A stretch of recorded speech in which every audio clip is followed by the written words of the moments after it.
We are all their people.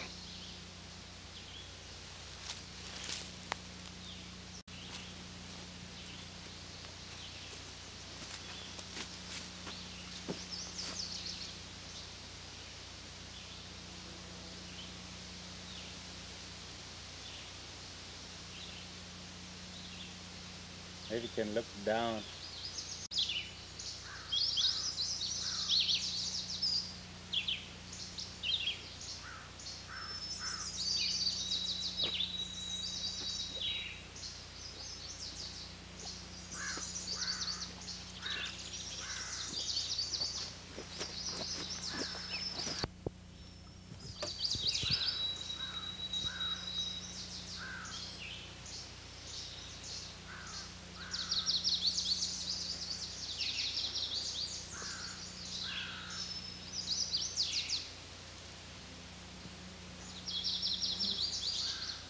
Benjamin Sinclair, he came with his wife and small child in the fall of 1847.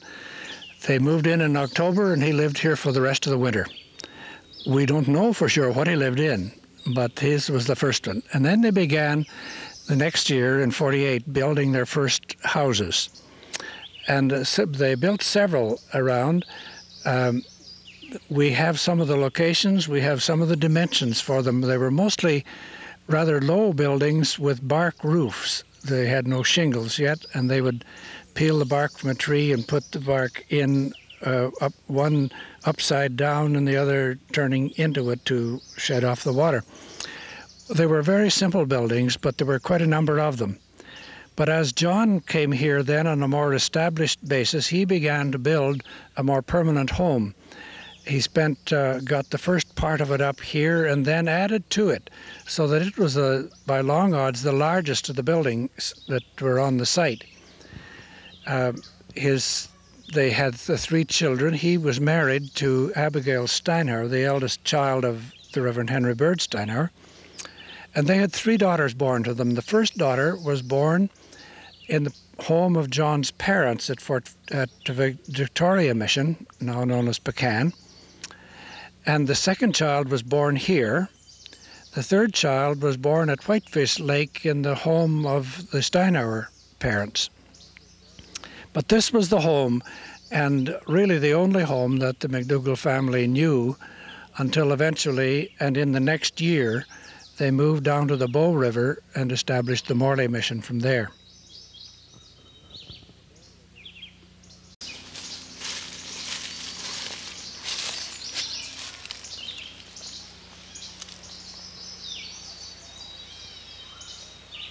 In the woods.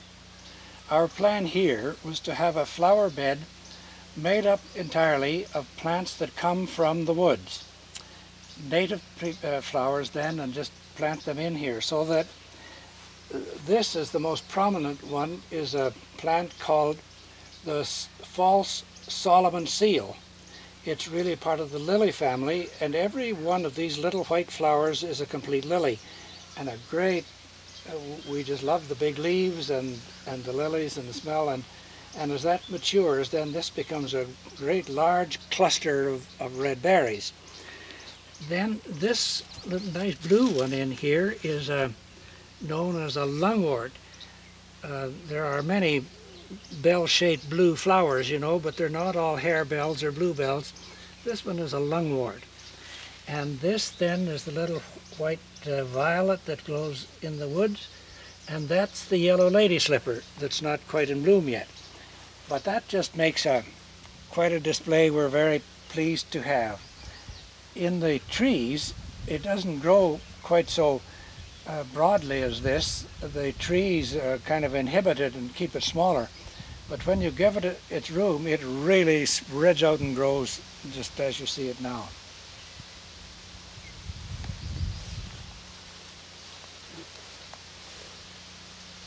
An introduction to Rundle's mission.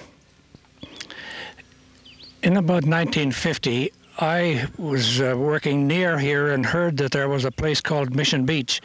And I'd say, why a Mission Beach? Well, there was an old mission. Who was there? We don't know. When was that? We didn't know.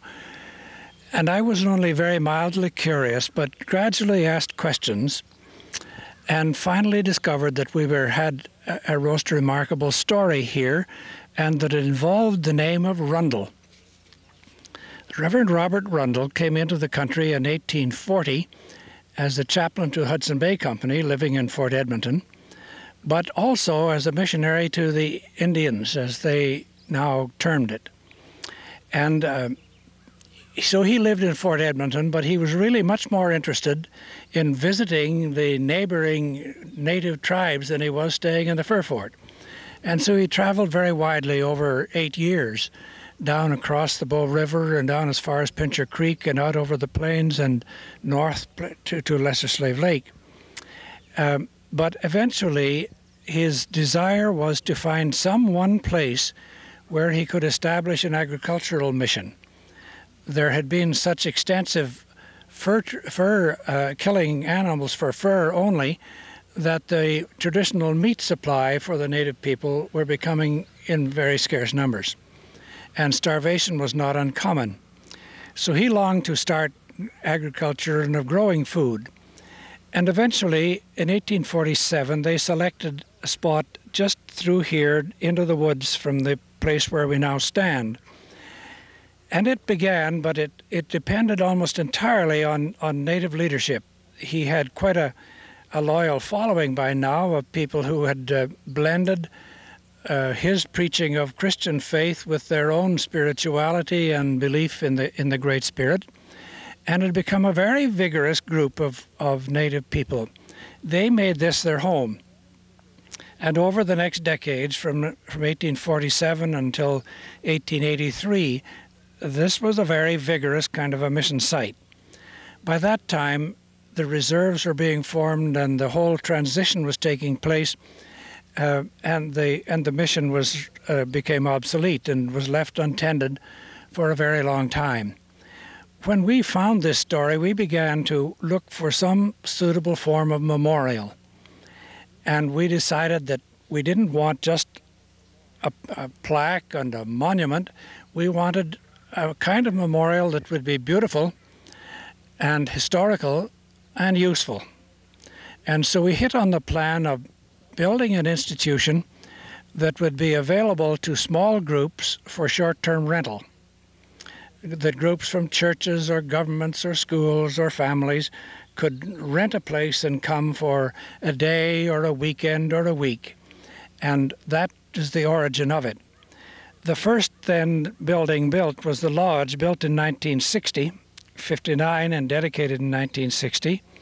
It contains then the main kitchen and dining room and social room with 2 group bedrooms. But the group bedrooms with double-deck beds weren't really very comfortable for older people or handicapped people. So we knew that we needed the kind of residence that could accommodate much older people or all kinds of the constituency of the church. So we built 2 additional buildings then that we called houses. Each of those houses contains 5 fully equipped bedrooms. That's to say, each bedroom has a full unit, bathroom, washroom, and either a tub or a shower or both. And then it has a common room and a kitchen in each house. We named them then, this first building as the Rundle Lodge. The others we named after the first young families who served as missionaries here. John McDougall married Abigail Steinhauer, and so this building was called the McDougall-Steinhauer Building. Then Peter Campbell and his wife Mary Snyder came from Ontario and served here for some time, so that became the Campbell-Snyder House. So now it is occupied year-round. It's open year-round and used quite extensively through every season for all kinds of purposes, and we're just delighted to see it full and alive. I'm glad to have you here, and thank you so much for the privilege of having our shots taken by you.